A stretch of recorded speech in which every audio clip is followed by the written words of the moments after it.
السلام عليكم ورحمة الله وبركاته. أسعد الله أوقاتكم أيها الأحبة في كل مكان. يتداول الكثيرين الآن الأيام هذه الأحاديث المتداولة عن استضافة قطر لكأس العالم والمونديال، وهل سينجح أو لن ينجح. أولا يجب أن نعرف أننا لازم نكون نحن بشكل عام والدول الخليجية بشكل خاص هي من أكبر الداعمين المفترض لقطر ولمونديال قطر، لأنهم هم من أكبر المستفيدين من هذا المونديال.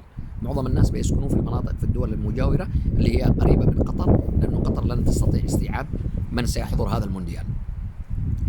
أما أن نتفرغ نحن للنقد والمش عارف ايش، دائما يا جماعة الخير قطر ماضية، قطر عندها فلوس وماضية في هذا المجال وستنجح في استضافة مونديال كأس العالم.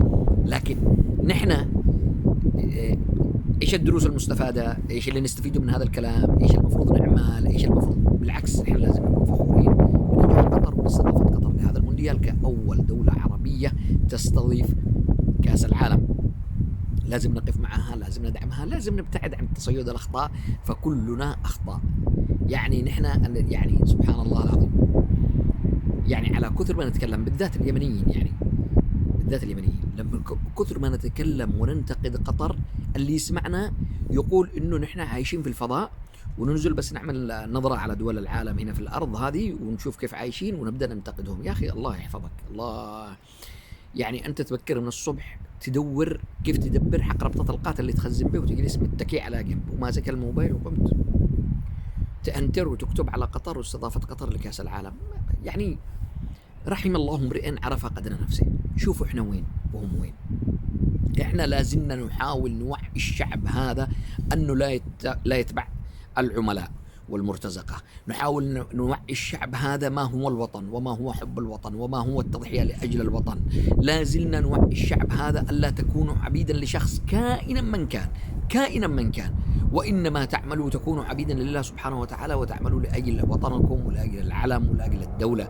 لازلنا نتعامل عاد احنا في هذه المرحلة وصرتوا تقفزوا وتروحوا تنتقدوا قطر وعملت قطر وقطر سوت وبتنجح ولا ما بتنجح. يا عمي الله يحفظك، ولو صرفت اللي صرفته هذا صرفته على الفقراء لا أغنت المش عارف ايش. يا رجل أقسم بالله العظيم الدول التي تمنح ولها مصالحها الخاصة اللي تمنح مساعدات لليمن وللدول العربية بشكل عام، تركك من قطر من غير قطر، يعني بتغني الشعوب.